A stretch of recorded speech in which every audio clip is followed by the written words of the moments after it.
Hey guys, what's up? I'm Erin and welcome back to Erin Talks Money, and this is Money Minutes, a series where I answer common money questions in just a few minutes.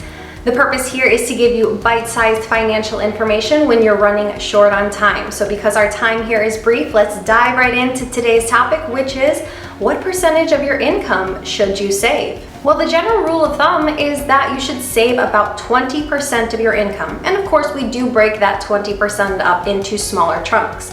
So 10 to 15% should go directly towards long-term or retirement savings. That means 5 to 10% is going to go towards beefing up your emergency fund or other short-term savings goals. It probably comes as no surprise that Americans are pretty bad at savings. Seriously, the headlines aren't pretty. Bankrate says 69% of Americans save just 10% or less of their income. Another survey says that 58% of Americans have less than $1,000 in savings. And yet another says that 1 in 5 aren't saving anything. Nada. Now, of the Americans that are saving, well, the average comes out to be 7.7% of their income. But surely you can do better than this.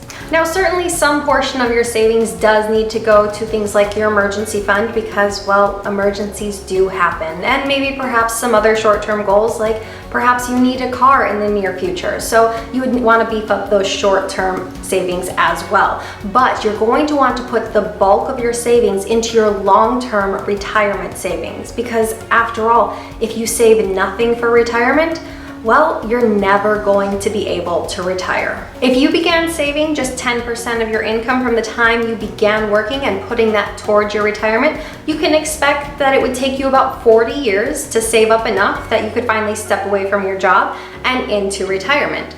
And that's a pretty standard time for a working career. However, if you were able to save that full 20% and put that full amount towards your retirement accounts, you would be able to retire after just 32 years. That's a full 8 years sooner than if you're just putting 10% towards your retirement. So the more you save, the earlier you can retire, obviously. Duh. Well, what if you wanted to be super ambitious and say save 50% of your income and put that towards retirement? Well, in that case, you would be able to retire after just 22 years. So the higher your savings rate, the quicker you're going to reach financial independence. So remember, you want to put away at least 20% of your income and put that towards savings. And of course, you want to take the bulk of that 20% and put that towards long-term retirement savings.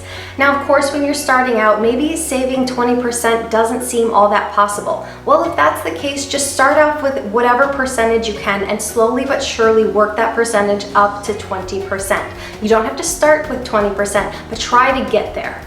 So that's going to wrap it up for me today, guys. I hope you like this format. Let me know in the comments below if you like these brief Cliff Notes versions. I post new videos every Monday and Thursday. Please hit that like button on the way out. Ring the subscribe bell so you get notified when my videos are posted. And I will see you guys soon. Bye.